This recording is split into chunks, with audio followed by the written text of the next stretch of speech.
Om Swastiastu. Perkenalkan, nama saya Nikomang Ratnasari dengan NIM 25290610003. Pada hari ini saya akan menjelaskan materi tentang statistika terapan, khususnya pada materi distribusi peluang. Adapun kajian materi yang saya akan bahas hari ini, yang pertama yaitu tentang pengertian peluang, pengertian distribusi peluang, kemudian jenis-jenis distribusi peluang, yang mana di sana akan terdapat distribusi binomial dan distribusi normal, kemudian manfaat mempelajari peluang, serta pentingnya pemahaman distribusi peluang dalam mempelajari statistika. Pengertian peluang.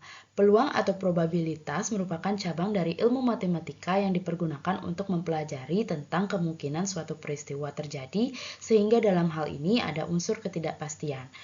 Probabilitas dapat juga diartikan sebagai harga angka yang menunjukkan seberapa besar kemungkinan suatu peristiwa itu terjadi di antara keseluruhan peristiwa yang mungkin terjadi. Hal ini dikutip dari buku yang ditulis oleh Supandi pada tahun 2022.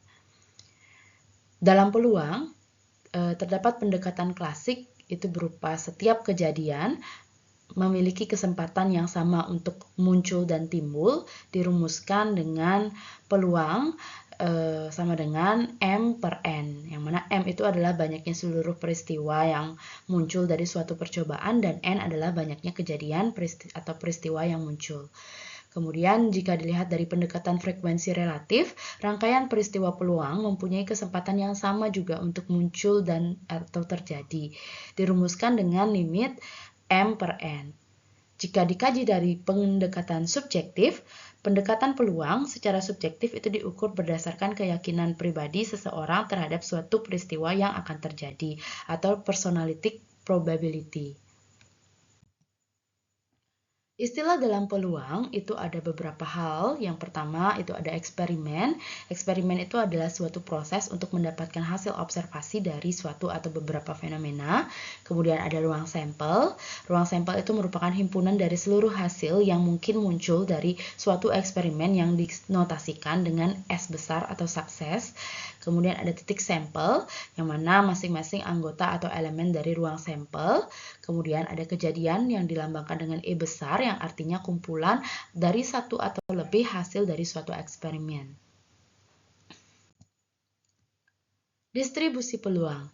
Distribusi peluang adalah aturan yang memberikan peluang pada setiap kemungkinan nilai variabel acak.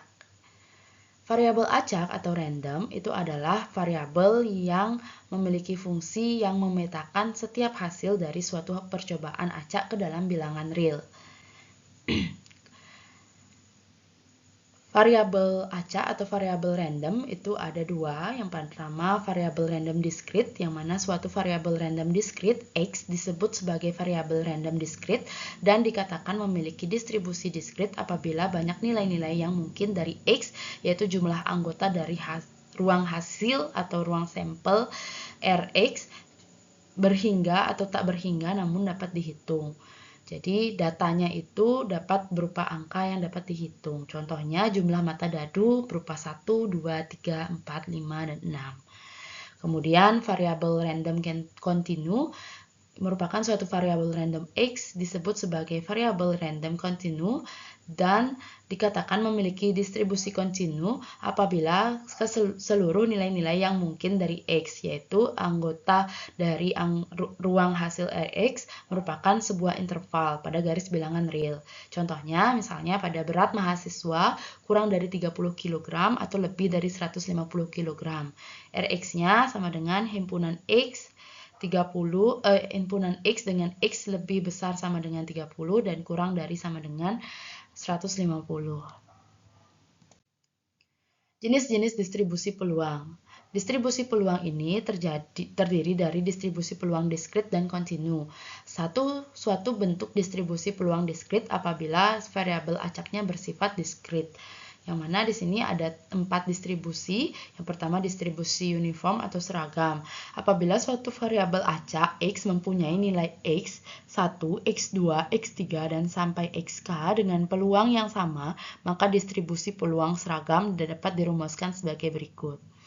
1 per K. yang mana X itu merupakan nilai variabel X, kemudian K itu adalah banyaknya sampel. Di sini saya mengambil contoh, terdapat 2 buah koin yang dilempar pada ruang sampel, kemudian memiliki sampel gambar-gambar, gambar angka, dan angka-angka, sehingga setiap anggota dalam ruang sampel tersebut mempunyai peluang yang sama untuk muncul, yaitu 1/4. Kemudian untuk distribusi yang kedua adalah distribusi binomial. Jika suatu percobaan binomial memiliki peluang sukses P dan peluang gagal Q, maka variabel random X, yaitu banyaknya sukses dalam percobaan tersebut, memiliki fungsi distribusi peluang binomial. Kemudian dirumuskan sebagai berikut. Contohnya, di sini saya mengambil contoh dalam proses produksi diketahui terdapat peluang barang tersebut rusaknya adalah 20%. Apabila diproduksi sebanyak 3 buah barang, berapa peluang adanya 1 barang yang rusak? Di sini kita menggunakan rumus distribusi binomial yang akhirnya mendapatkan angka peluang 1 barang yang rusak itu sebesar 0,384. Kemudian distribusi hipergenometri, yang mana misalnya suatu populasi N terdiri dari sejumlah K anggota yang sukses dan N min K anggota lainnya atau gagal.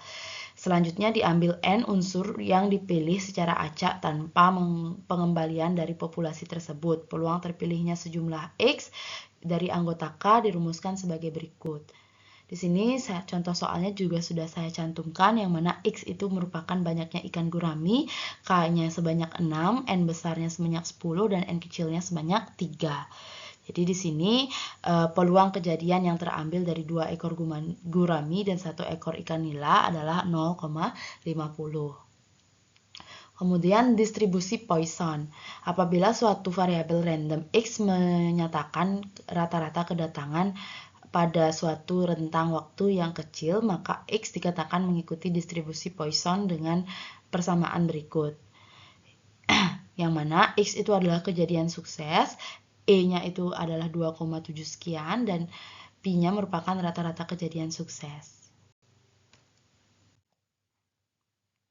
Kemudian distribusi normal. Salah satu distribusi peluang kontinu adalah distribusi normal. Distribusi ini adalah salah satu distribusi yang sangat penting dalam analisis statistika, karena banyaknya uji-uji statistika yang mengasumsikan data berdistribusi normal. Banyaknya kejadian dalam kehidupan sehari-hari dapat digambarkan dengan bentuk kurva normal atau distribusi peluang normal. Apabila X adalah rata-rata P dan variabel Q2-nya, maka rumus distribusi peluang normal dapat dirumuskan sebagai berikut. Karakteristik kurva normal, kurva berbentuk genta atau lonceng dan memiliki satu puncak yang terletak di tengah. Nilai rata-rata P-nya berupa median, kemudian sama dengan modus. Bisa diperhatikan di gambar sebelahnya, di situ saya juga sudah mencantumkan contoh dari kurva normal. Yang kedua, distribusi peluang dan kurva normal berbentuk kurva simetris dengan rata-rata hitungnya sebesar P. Distribusi peluang dan kurva normal bersifat asimptotis, yang mana kurva tidak akan menyentuh sumbu X. Kurva mencapai puncak pada saat X sama dengan P. Luas daerah di bawah kurva normal adalah 1, dikarenakan bentuk kurva normal simetris, maka luas di sebelah kiri rata-rata P sama dengan luas di sebelah kanan, yaitu sebesar 0,5. Adapun manfaat dalam mempelajari peluang, yang pertama itu akan membantu dalam mengambil keputusan, melatih berpikir logis dan analitis, dapat mengaplikasikannya dalam kehidupan sehari-hari seperti contoh-contoh yang saya tuliskan sebelumnya, kemudian merupakan dasar dalam statistik dan penelitian, dapat mendukung sesuai profesi yang kita punya, kemudian dapat mengelola risiko dan ketidakpastian. Pentingnya memahami distribusi peluang dalam mempelajari statistika, yang pertama itu ada sebagai landasan teoritis dalam statistika, yang mana contohnya seperti uji T yang mengasumsikan data mengikuti distribusi normal. Kemudian menghubungkan teori dengan kenyataan, misalnya jumlah kelahiran bayi anak laki-laki dalam sehari di rumah sakit itu dapat dimodelkan dengan distribusi binomial. Kemudian sebagai alat prediksi dan estimasi, misalnya distribusi normal digunakan untuk memprediksi tinggi badan rata-rata populasi. Keempat, dasar dalam uji statistik. Tanpa pemahaman distribusi, kita tidak bisa mengukur apakah suatu hasil signifikan secara statistik atau hanya terjadi karena kebetulan. Yang terakhir, pengambilan keputusan dalam ketidakpastian. Contohnya di sini kesehatan memperkirakan penyebaran penyakit dengan distribusi eksponensial atau normal.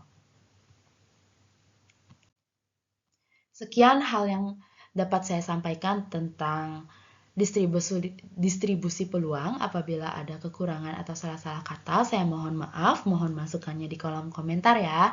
Akhir kata saya tutup dengan Paramasanti. Om Santi Santi Santi Om. Terima kasih.